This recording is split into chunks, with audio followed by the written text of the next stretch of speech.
But just as it was a Wild West for the city itself, mind you, this is very soon after the fall of the Berlin Wall, the Iron Curtain, which of course, politically speaking, opened up the gates for American.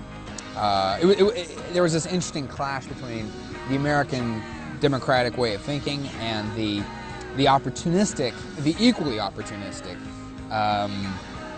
strong arm approach that is actually more in tune with the traditional Russian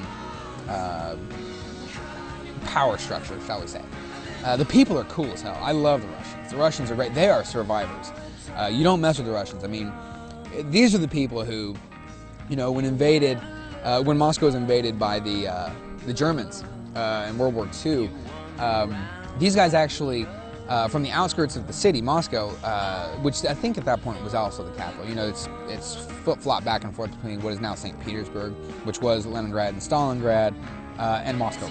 Well, not Moscow is now, I think Moscow's going to stay the center because it's an awesome city, very lived in. Whereas St. Petersburg, apparently, I've never been, believe it or not. Lived there for 3 years in Moscow, and I never went to. I went to Suzdal, another school trip. That was fun. Interesting place. It's like more churches there than people, which is interesting because religion was outlawed in communist Russia because it was all according to Marx, who is often credited with the formulation of one of the 3 major schools of sociological thinking, and that would be conflict theory. You have 3 major theories, 3 overriding, well, here are the three major theories. The reason I have a hard time really ascribing to these three theories is because, A, they're considered exhaustive by the discipline, from what I understand, in large part. That is to say that functionalist theory, which is to say, you know, things are as they are, and that's just the case. If we want them to change, we'll change them. But things are as they are because that's how we want them to be. And you're like, wait a minute, there's all kinds of injustice going on. How can you say that when you have, you know, 80% of the power in the top 2% of the people? Fair point. But the functionalist holds that he maintains that, you know, things are as they are. And I used to be a functionalist thinker, believe it or not, straight up, where it's like, if we want to change it, we'll change it. And there's a lot to be said for, I think the functionalist really values free will, and yet at the same time uses functionalism as a sort of cop-out to point fingers to the collective as the reason behind perhaps, you know, some of the less desirable aspects of real life. Anyway, that's one school of thought.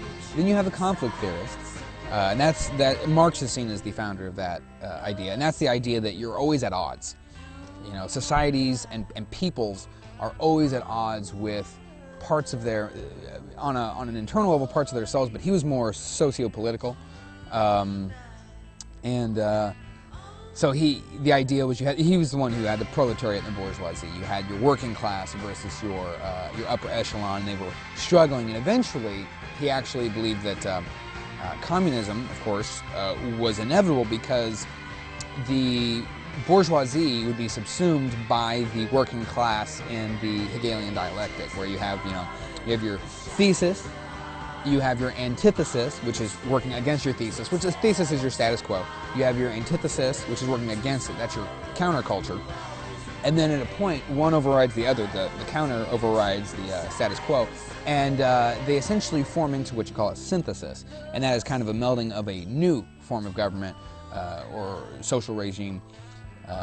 And that would be, at least according to his worldview, communism. Of course, an important thing to note about Marx that people forget, or perhaps don't even know, is that his approach to communism was truly global. In order for Marxist communism to really work and take hold, it had to be global. And that's why, you know, Lenin and Stalin after him and a number of the others really made it as, that's why the Iron Curtain exists. Because if you can't take over the entire world, that's why America was also particularly America, was very frightened that the Ruskies were going to take over the world, themselves included. So they went ahead and they partitioned things, and in that bubble, they would try to maximize Marx's ideals. And it couldn't work. I mean, it can't work. It really does need to be, because then you have the greater conflict between the inside and the outside, which is not a part of Marxist thought. The nature of his conflict was actually one that, from what I understand, it's been a long time since I've read this stuff, but I believe at the end, conflict actually beats itself. and that's kind of the nature of the synthesis. You're all together on the same tip. Then your third and final, arguably exhaustive school of sociological theory would be the symbolic interactionist. This has always come across as rather fuddy-duddy to me, not because its heart is in the wrong place, or that it's irrelevant in any way. I think it's highly relevant. But to say that, and here's the thing, symbolic interactionism poses that everything around us has a symbolic significance beyond what it simply is in material form. That is to say that this Nalgene bottle actually, with its duct tape on there and stickers and all this stuff, and perhaps even the hot cocoa on the inside, it has a lot to do, well, the lukewarm cocoa on the inside, has a lot to say about who I am as a drinker, or as an only child, or as anything. And so it's a fair point. Nalgene, these are kind of expensive bottles. A lot of people wouldn't buy these just to put hot cocoa in. They're rather expensive. It's my wife's, and I've never bought one myself, but I know that they're rather costly. Duct tape. Duct tape. That's rather resourceful.